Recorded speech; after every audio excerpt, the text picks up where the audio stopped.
Chuck Pfarrer is the former U.S. Navy SEAL commander.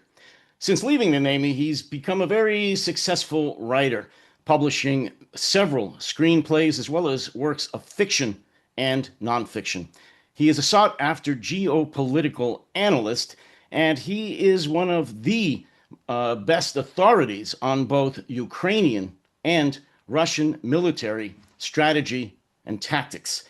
I'm very glad to get him here on the No Delusion Zone. So, Chuck Farr, welcome. Thanks, David. Nice to meet you. Same here, same here. And I am going to start with something I wasn't going to ask first, but to me, it's one of the key questions as to what's going on right now and what may happen in the future. And that has to do with NATO and Europe, which is one of my pet peeves that I've talked about a lot, and I'll talk about again in the future.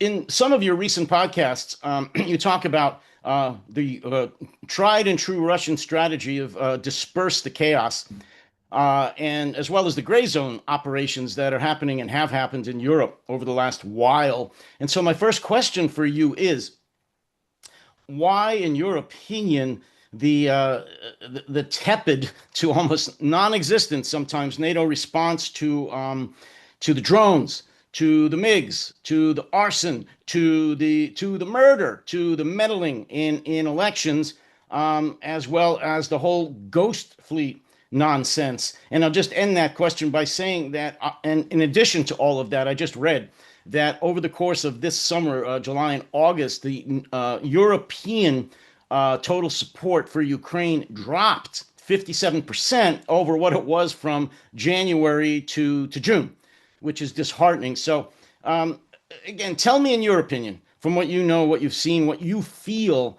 is NATO's weak to sometimes non-existent response to what I feel should be direct responses that they should have taken years ago. Well, it is a great question. It's a complex question. Uh, and it's very difficult to put your finger on one thing, but I'll put my finger on a big thing. And that is, Germany is the sort of de facto leader of NATO militarily. Whether that's good, whether that's bad, we'll draw our own conclusions here. But one of the problems is German inertia, right? They don't seem to want to do anything. And remember, since Yeltsin, they've had an economic relationship with Russia. The left in Germany, which formerly was blatantly Marxist, Olaf Scholz was a Marxist, right? He democratic socialist. Look, he marched under the hammer and sickle. Okay, and that was, I'll give it to him, that was in another life. But there are shadings within Germany. I share your outrage as to what NATO's doing, and I'll put something else on Germany. Every 11 days in Germany, there is a Russian linked act of sabotage or arson. I'm not talking about every industrial incident or accident, just the ones that come out of the box framed in FSB. These are the things that Germany knows about.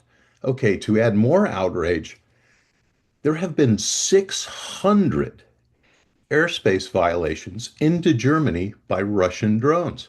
Nuclear sites, shipyards, airfields, the H&K plant, Rheinmetall.